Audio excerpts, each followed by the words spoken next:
E uma vez que eu passei pelo meu conversor de torque ou sistema lockup, como que eu gero as minhas marchas lá na caixa epicicloidal? O próprio nome diz, engrenagens do tipo epicicloidal. Eu sempre vou ter um anel externo, uma solar e as planetárias.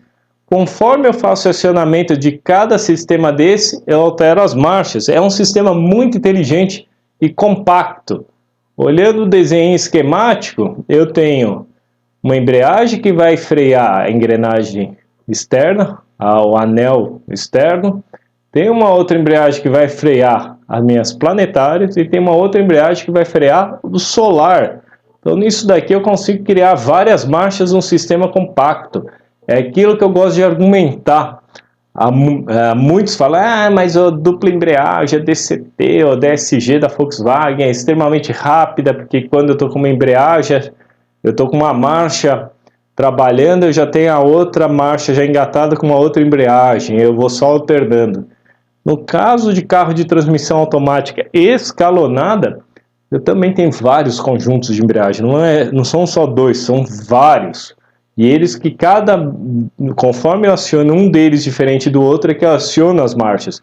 Então não tem troca de marcha, não tem sincronizador, eu não tenho nada.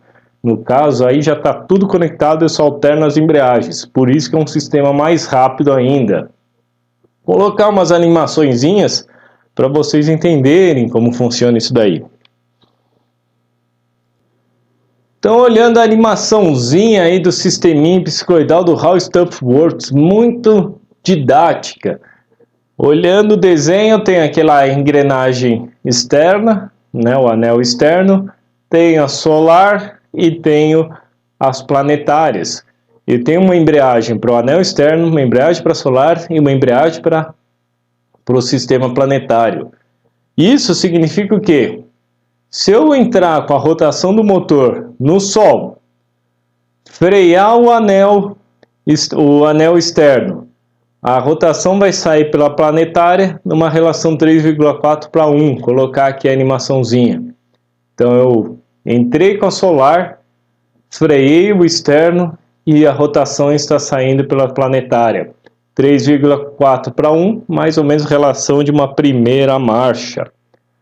Agora, se eu entrar pelo carretel dos planetas, aqui das planetárias, o roxo, frear o Sol, vai sair pelo anel externo numa relação 0,7 para 1, mais ou menos como se fosse uma quinta marcha.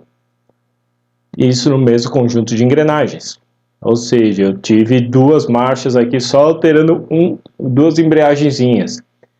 E se eu entrar com o Sol, frear o carretel de planeta, vai sair pelo anel externo numa marcha ré. Então basta eu alternar quais embreagens eu vou utilizar e com isso eu alterno as relações de marchas. No passado, o que acontecia? Eu tinha dois sistemas desse no mesmo caixa de transmissão. Dois apenas já me formavam as 4 marchas necessárias. Ou seja, bem eficiente. No passado, até quando era 3 marchas, uma conexão direta, eu podia muito bem ter um sistema desse. Só um desse já me dava conta e outra uma embreagem que ligava direto, relação 1 para 1. Ou seja, aí que eu tinha maior eficiência. Nesse caso, a maioria dos carros utilizavam como uma última marcha para maior economia de combustível na estrada. E já que a gente vê a animaçãozinha dos carretéis, é aquilo que eu acabei de falar. Se eu alterno o acionamento de cada embreagem, eu alterno a marcha que eu vou utilizar. Então, se eu vier aqui questão da primeira marcha, qual que é a primeira marcha? Vai estar o conversor de torque transmitindo energia, o fluxo eu estou freando a parte azul, as embreagens em azul, e o fluxo está fluindo pelo vermelho, fazendo a primeira marcha. Conforme eu vou trocando as marchas, segunda, terceira e quarta marcha, eu vou muito bem alternando qual embreagem eu vou utilizar. Quando eu estou em ponto morto, o que eu faço? Libero todas as embreagens e não tem conexão nenhuma. É bem interessante como funciona, é bem prático, bem racional. E agora que você entendeu como funciona cada sisteminha epicicloidal, Com as transmissões modernas, eu pedindo cada vez mais e mais marchas, eu começo a ter mais e mais componentes desse aí, mais sisteminhas hipsicloidais. Uma transmissão que é bonita de se ver e muito facinho de se entender, como eu gosto de brincar, transmissão da ZF de 10 marchas, utilizada no Mustang, na Ranger lá fora e vários outros carros. Como que é? Cada figurinha coloridinha aqui é um conjunto de sistema hipsicloidal com o seu sistema de embreagem correspondente. Óbvio que esse desenho aqui é meio maldoso, porque para entender isso daqui olhando esse desenho é bem difícil. Mesmo que tivesse em corte, como a gente mostrou antes, é de 11 marchas, né?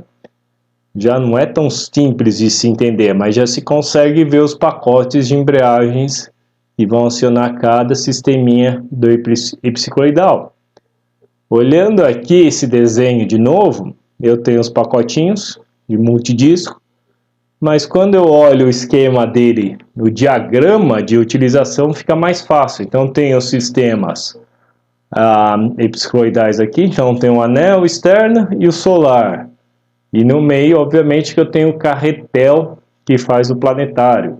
Então eu tenho um conjunto, 2, 3, 4 sistemas hipsicloidais que me formam 11 marchas, ou seja, 10 para frente e uma para trás.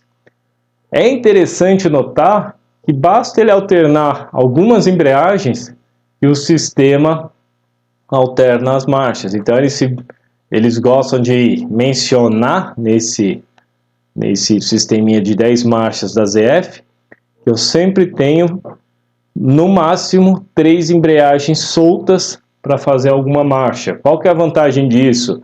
Quanto menos embreagem solta, por mais que ela esteja sem carga, sempre vai ter um pouquinho de perda por atrito, né? Sempre vai ter, ela está meio bobinha ali, é tudo banhado em óleo, tal, vai ter uma perda. Então, quanto mais embreagem acoplada eu tiver, melhor. Além disso, eu sempre vou ter, deixa eu até olhar em detalhe aqui, uma relação bem próxima de 1 para 1. Cadê? Aqui, ó, a relação número 7. O que seria isso daí, relação 1 para 1? Eu crio um sistema de embreagem que vem lá do motor e não passa por nenhum sistema hipsicloidal, vai direto para as rodas. Então não tenho engrenagens girando, com isso a eficiência aumenta. No caso aqui são 10 marchas. Qual que é o maior problema disso? Em qual situação eu vou usar cada marcha? Porque começa a ter um grande problema. O consumidor, assim como eu expliquei no vídeo, do motivo de ter muitas marchas, qual que é a vantagem? Eu tenho a desvantagem que se eu tiver muitas marchas, eu estou o tempo inteiro trocando de marcha. Aí eu entro numa condição que o consumidor reclama que toda hora, qualquer coisinha que eu mexo no pedal, troca de marcha, isso me incomoda, essa variação de rotação, variação de ruído, e até mesmo, querendo ou não, eu tenho um tempo de troca de marcha. O tempo que eu tenho aqui é praticamente instantâneo, eu fico muito atrelado ao que o meu motor consegue ganhar e perder de giro. Aquilo que eu expliquei, e 4 marchas, às vezes, não, dependendo do carro, eu consigo um melhor desempenho do que 6 marchas de 0 a 100. Porque motor, toda vez que tem que variar giro, eu estou perdendo energia, estou perdendo tempo. É a grande vantagem da CVT que eu vou explicar em mais detalhes. Então, toda vez que eu tenho que trocar marcha, eu tenho que esperar o meu motor variar o giro. E com isso eu perco tempo. A não ser que eu não esteja preocupado com a qualidade de troca de marcha, e troca a marcha e dá o tranco, faz o motor ir para o giro que aquela marcha determina, uma pancada só. Mas aí eu dou tranco para a cabine, né? Tem até um videozinho da Ford Estados Unidos que eles explicam que em certas situações ele não precisa passar da 1 a 10, passando uma marcha para outra. Ele pode muito bem ir pulando marchas para melhorar esse conforto, essa sensação para o cliente. A grande vantagem aqui também é, se eu estou em 10ª marcha, ou em 8ª marcha, nada impede eu apertar o acelerador. Ele fala, opa, agora eu quero mais desempenho, e pular várias marchas seguidas, não tem que ir numa sequência, porque é só alternar as embreagens que eu estou utilizando. Então, esse videozinho da Ford, esse vídeo da Ford que está no YouTube, eles explicam exatamente isso, quando que eu uso cada marcha. Então, dependendo da situação, eu posso muito bem pular marchas. Então aparece ele parando no farol, no semáforo, e aí ele pode sair pulando marcha de 1 para a terceira, para a quinta, para a sétima.